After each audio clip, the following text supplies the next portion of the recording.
Some love stories arrive with fireworks and grand declarations. Others slip into your life so quietly you don't realize they've changed everything until you look back and see the transformation. This is one of those stories. If you believe in the kind of love that doesn't need to shout to be heard, stay with me until the end. And if this story touches your heart, show some love by hitting that like button and subscribing to the channel. Trust me, you'll want to hear more stories like this one. Chen had always been the loudest person in any room. Not loud in volume, but in presence. She was the marketing executive who commanded boardrooms with her bold ideas, the friend who organized every gathering, the daughter who called her parents 3 times a week without fail. Her life was a carefully orchestrated symphony of productivity, relationships, and achievements. At 32, she had the career, the apartment in the city, the friend group that felt like family.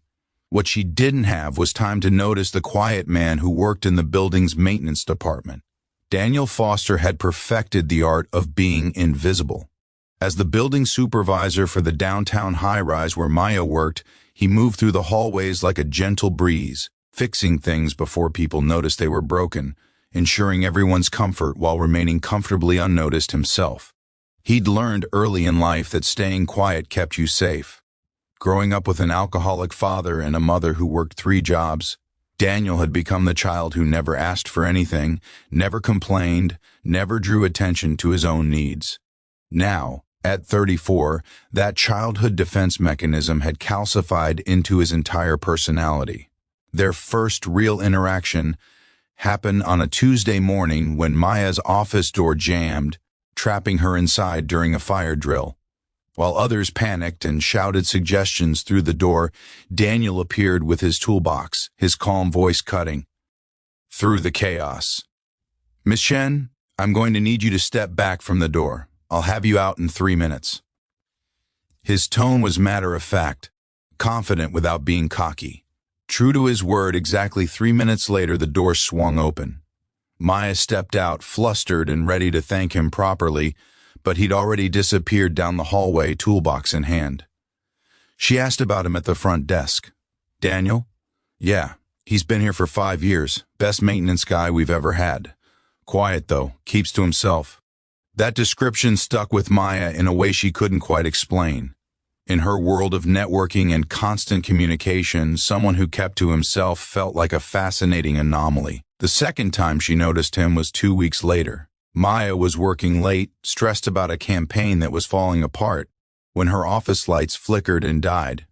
She grabbed her phone flashlight and stepped into the hallway, only to find Daniel already there, examining the electrical panel. "Power surge from the storm," he said without looking up.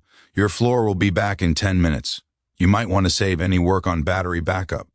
He glanced at her then, and Maya saw something in his dark eyes. A depth of understanding that seemed to see past her professional armor straight to her exhaustion. "Long day?" he asked. She nodded. "You should go home when the lights come back. Whatever it is, it'll still be there tomorrow, and you'll handle it better with rest." Then he returned to his work. Maya found herself thinking about that advice as she rode the subway home. When was the last time someone had told her to rest? When was the last time she'd actually listened? The campaign could wait. She took the next day to regroup, and when she returned to the pitch meeting, she nailed it with fresh perspective. She wanted to thank Daniel, but wasn't sure how to find him without making it weird. The universe solved that problem when her coffee maker exploded in the office kitchenette the following month. Maya stood there covered in coffee grounds, laughing despite herself at the absurdity, when Daniel appeared with cleaning supplies and a slight smile. "I heard the commotion," he said, handing her paper towels. As they cleaned up together, Maya found herself talking, really talking, in a way she rarely did. She told him about the pressure of her job, the constant need to be on, the exhaustion of always being the person everyone relied on. Daniel listened without interrupting, nodding at the right moments, his presence somehow making the small kitchenette feel like a safe confessional. When the coffee was cleaned up, he said, "You know, being strong doesn't mean never stopping. Even machines need maintenance." It was such a simple observation, but it cracked something open in Maya's chest. "Is that your professional opinion as a maintenance supervisor?" she asked, trying to lighten the moment. He smiled, a real smile that transformed his usually serious face. Professional and personal. After that, Maya started noticing Daniel everywhere. Not because he'd changed his routine, but because she'd started paying attention. She noticed how he always held the door for the elderly accountant on the third floor, how he knew which tenants had mobility issues and quietly ensured their paths were clear, how he left anonymous notes about safety hazards rather than publicly calling people out. His kindness was a quiet, constant hum beneath the building's daily chaos. They fell into an unlikely friendship. Maya would bring him coffee when she grabbed her morning cup, and they'd chat for 5 minutes before her meetings. Daniel would leave her favorite tea on her desk when he noticed she was stressed. They never made plans or exchanged numbers. Their connection existed in those small, unscheduled moments, but Maya began to realize those moments had become the highlights of her days. The shift happened gradually, then all at once.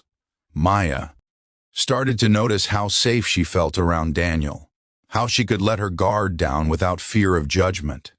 She noticed the careful attention in his eyes when she spoke, the way he remembered small details she'd mentioned weeks ago. She noticed how her heart would lift when she saw him in the hallway, and how disappointment would settle in her stomach on days when their paths didn't cross. But Maya also noticed Daniel's walls. He'd share observations and offer support, but he rarely spoke about himself. When she asked about his life outside work, his answers were brief, deflective. "Not much to tell," he'd say with a shrug. She could sense the hurt beneath his quietness, the old wounds that made him believe he wasn't worth talking about. The breaking point came 6 months into their friendship. Maya was having the worst day of her career. A major campaign had failed, and her boss had publicly blamed her in a meeting, dismissing her objections and belittling her ideas in front of the entire team. She'd held it together until she reached her office, then locked the door and let herself cry for the first time in years at work. A knock came at her door. "Maya, it's Daniel. I'm here to check the heating vent." It was a transparent excuse, they both knew it, but Maya opened the door anyway. Daniel took one look at her tear-stained face and set down his toolbox. "Tell me," he said simply. And she did. She told him everything. The humiliation, the anger, the fear that maybe she wasn't good enough, that all her noise and confidence had been covering up inadequacy. Daniel listened until she was empty of words. Then he spoke. "I've worked in this building for 5 years. I've seen dozens of executives come through. You know what makes you different? You see people. You remembered my name the second time we met. You asked the security guards about their families. You stay late to help your team even when it's not your job. That's not inadequacy. That's rare." Maya stared at him. "How do you always know what to say?"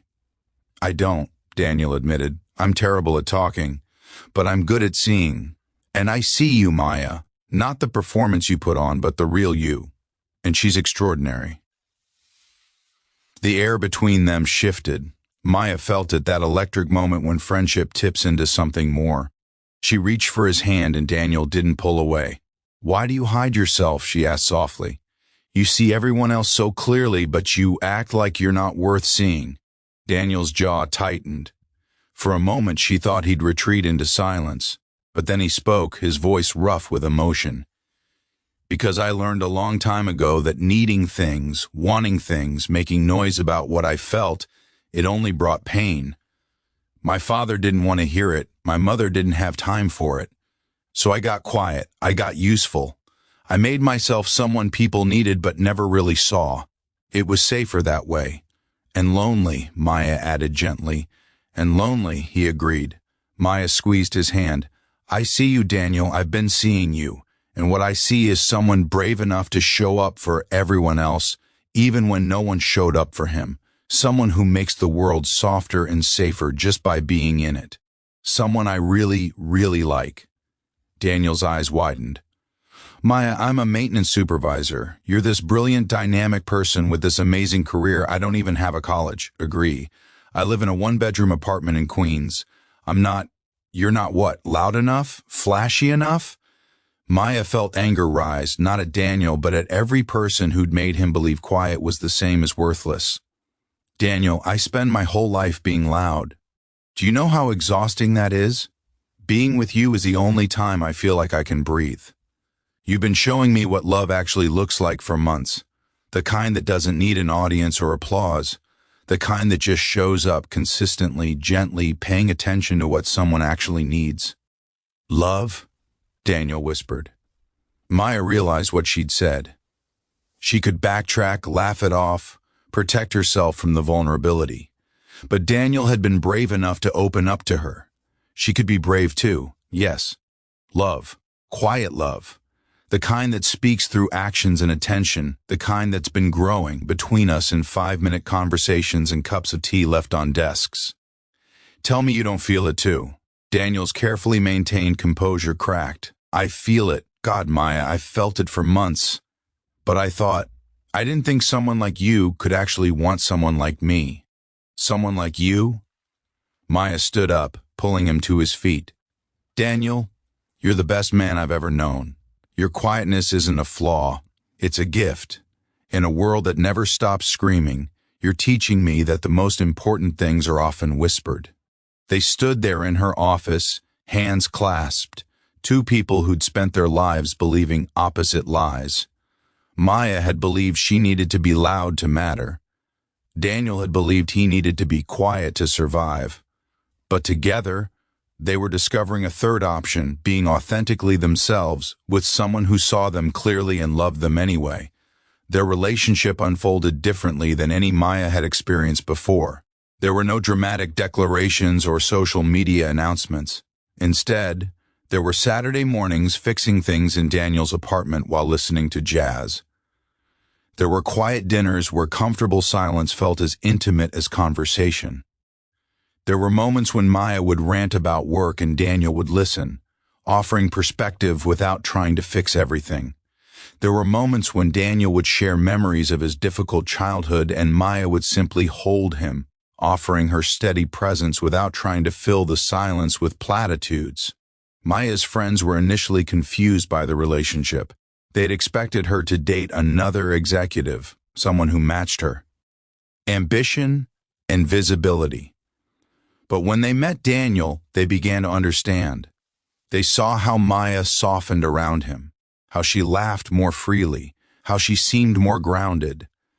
And they saw how Daniel blossomed in her presence, how his quiet observations became more frequent, how he began to believe that his voice mattered too. 8 months into their relationship, Maya's company offered her a major promotion, creative director of the Los Angeles office. It was everything she'd worked toward, the validation she'd craved. But it meant leaving New York, leaving Daniel. She sat with the offer letter for 3 days before showing it to him. Daniel read it carefully, then looked up at her with those deep, understanding eyes. "This is incredible, Maya. You should take it." His voice was steady, but she could see the pain underneath. "Just like that? You want me to move across the country?" "I want you to be happy," Daniel said. "I want you to have everything you've worked for. Your dreams shouldn't get smaller because of me." Maya felt tears building. "What about us? What about what we've built?" Daniel took her hands. "What we've built is real. It's strong. It doesn't need proximity to exist. But Maya, this is your career, your life. I won't be the person who holds you back. You wouldn't be holding me back. You'd be giving me a reason to stay." "No," Daniel said firmly, more assertive than she'd ever heard him. "I'd be a convenient excuse to avoid a scary choice. You taught me that being quiet doesn't mean being invisible. Let me teach you that love doesn't mean making yourself smaller. Take the job. Go to Los Angeles. If what we have is real, we'll figure it out." Maya wanted to argue, but she heard the truth in his words. She'd been so focused on noise and visibility in her career, but she'd been about to hide from this opportunity behind her relationship. Daniel was right. She needed to go. The next 3 months were a whirlwind of preparations and goodbyes. Maya and Daniel spent every moment they could together, storing up memories. On her last night in New York, they sat on the roof of his building, looking at the city lights. "I'm terrified," Maya admitted. "Not of the job, of losing you." You won't lose me, Daniel promised. I'm not going anywhere. I'll be right here, being proud of you, waiting for your phone calls, planning visits. Maya, you taught me that I'm worth being seen. Now let me show you that I can be seen from 3,000 miles away. Los Angeles was everything Maya had hoped and everything she'd feared. The job was demanding, exhilarating, overwhelming. She missed Daniel constantly. They talked every day, video calls when they could, long phone conversations late at night when the time difference aligned. But it wasn't the same as his physical presence, his steady calm, his gentle way of grounding her. 3 months into the Los Angeles job, Maya had a revelation during a particularly stressful campaign. She was pushing her team hard, demanding perfection, falling back into her old patterns of believing that louder and harder meant better. Then she heard Daniel's voice in her head. Even machines need maintenance. She called a team break, ordered lunch, and actually listened to her team's concerns. The campaign turned around. That night, she called Daniel and told him what had happened. You're here with me, she realized. Your influence, your wisdom, your way of seeing things. It's changed me. You changed me. You changed me too, Daniel said softly. I spoke up at a staff meeting today, actually raised my hand and shared an idea for improving efficiency. My boss was shocked, but I kept thinking, if Maya can be brave enough to move across the country, I can be brave enough to use my voice. They were growing, separately and together. The distance was hard, but it was also revealing something important. Their love wasn't dependent on proximity. It existed in how they'd shaped each other, how they carried each other's lessons forward. 6 months into Maya's Los Angeles position, Daniel showed up at her door unannounced. Maya opened it to find him standing there with a nervous smile and a single sunflower. What are you doing here? She gasped. I got a job, he said. Facilities director at a corporate campus in Pasadena. I start in 2 weeks. I'm moving to Los Angeles. Maya felt her heart stop. Daniel, you can't uproot your whole life for me. That's not what I'm doing, he interrupted gently. Maya, I'm 35 years old. I've been in the same job, the same apartment, the same small life for years because I was afraid to want more. You showed me I deserve more. This job is a huge step up in responsibility and pay. It's a risk, sure, but it's my risk. I'm choosing this for me. The fact that it brings me closer to you is just the best possible bonus. Maya launched herself into his arms, laughing and crying simultaneously. You're really moving here? I'm really moving here. You took the leap first. Now it's my turn. We both get to be brave. They built a new life together in California. Maya continued to thrive in her role, but with more balance, having learned from Daniel that rest and reflection make you stronger, not weaker. Daniel stepped into his leadership position and discovered he was good at it, that his quiet attentiveness made him an excellent manager, someone his team trusted and respected. They moved in together after a year, creating a home that reflected both of them. Maya's vibrant artwork and Daniel's carefully maintained plants. Space for loud dinner parties with friends and quiet mornings with coffee and crossword puzzles. A life that honored both their natures instead of asking either to shrink or perform.